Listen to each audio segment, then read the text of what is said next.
এটা তো আমার জন্মভূমি। এই স্কুল থেকে আমি ক্লাস 7-এ চলে গেছিলাম, যে লাউলায় ভর্তি হয়েছিলাম। তো সেই গ্রাউন্ড আজকে ভালো লাগছে।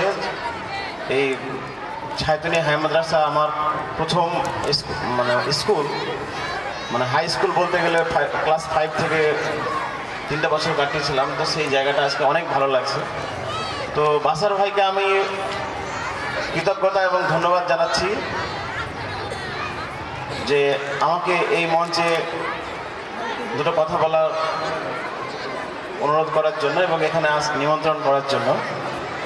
আমার অনেকগুলো কারণে ভালো লাগছে। সেটা হচ্ছে একটা প্রথম কনসেপ্ট, যে এত সুন্দর এখানে একটা মঞ্চ আছে, মঞ্চ থাকা সত্ত্বেও এত সুন্দর একটা মঞ্চ তৈরি করা এবং এত সুন্দরভাবে এগুলো তৈরি করা। এই যে সোনার বাংলা পাঠশালা, এত সুন্দর ফ্লেক্স ডিজাইন, এত সুন্দর করে সব কিছু করা, এর মধ্যে যত্ন ছাড়া এগুলো হয় না। তো এত যত্নের পাশাপাশি এই যে একটু আগে আমাদের একটা ছাত্রী সুন্দর নেচে গেল, এই নেচে যাওয়ার পিছনেও দীর্ঘ পরিশ্রম কাজ করে।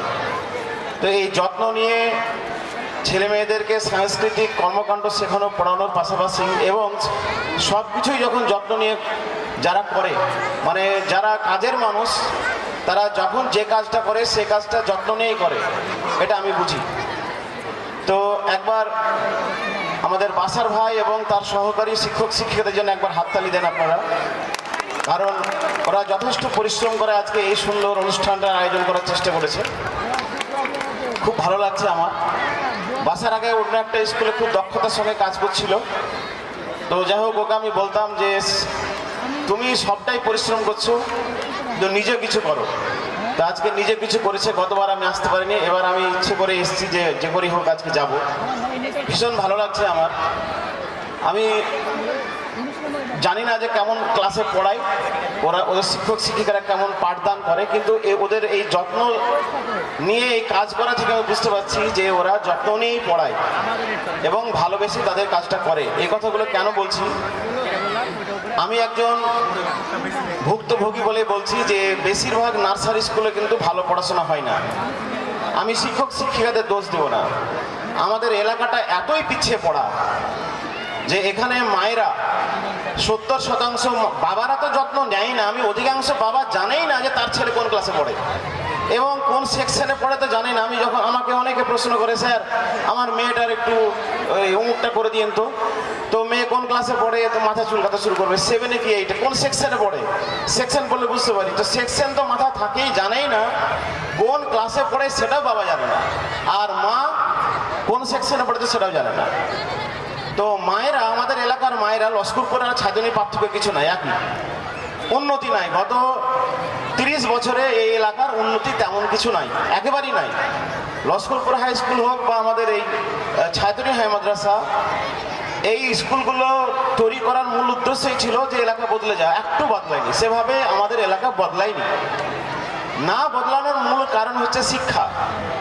যে বাবারা তো বাড়ির বাইরে থাকে। আজকে অনেক বাচ্চা এখানে আছে, আমি বাচ্চাদের জন্য কিছু বলবো না, মায়েদের বলবো যে বাসার ভাইয়ের স্কুল হোক বা যে স্কুলই হোক, বাচ্চাদেরকে স্কুলে পাঠিয়ে দিলাম, প্রাইভেটে পাঠিয়ে দিলাম, দিয়ে আমার কাজ শেষ, এটাই বেশিরভাগ মা ভাবেন।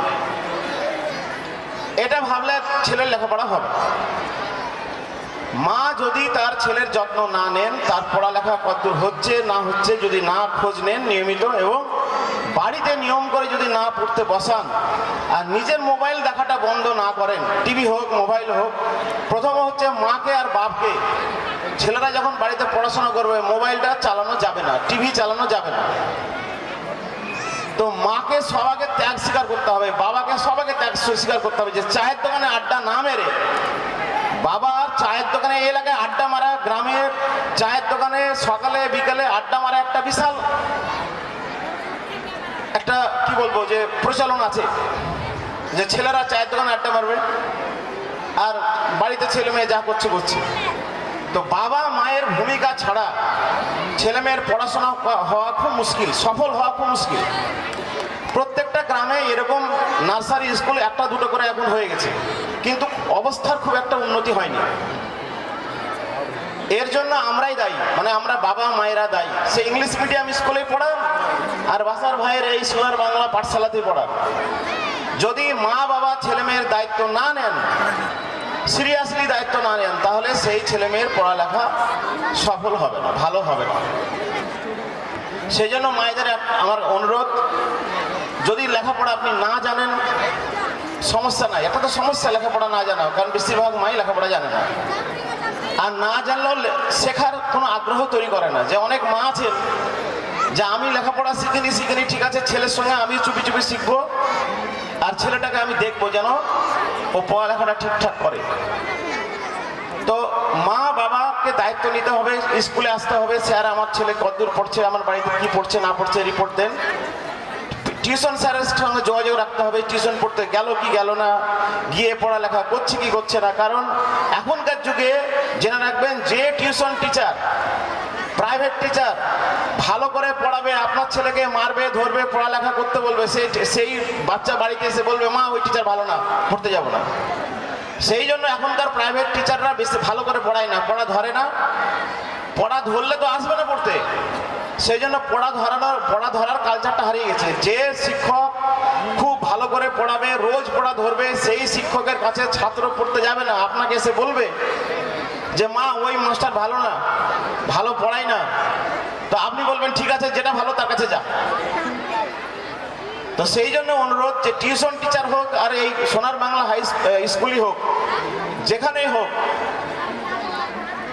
যেন ছেলেটা বাড়িতে পড়ে সেটা আপনাকে দেখতে হবে। কারণ এখনকার যুগে 100টার মধ্যে 80টা ছেলে মেয়ে বাড়িতে গিয়ে পড়তে বসে না। এটা কি মা বাবা দেখতে পায় না? দিব্যি দেখতে পায়, মায়ের কোনো যায় আসে না। ভাবে স্কুলে তো গেছে, একটার পর একটা ক্লাসে পাস করে যাবে, পাসই হবে, আর 8, 9, 10 গিয়ে রাজমিস্ত্রি চলে যাবে, আর তো কোনো কাজ নাই, আর মেয়েদের বিয়ে দিয়ে দিতে হবে। এর বাইরে তো আমাদের আর কোনো কাজ নাই। তো যাই হোক, মা বাবাদের একটা গেল পড়াশোনা। 2 নম্বর জিনিস বলি যে পারিবারিক শিক্ষাটা খুব বড় শিক্ষা।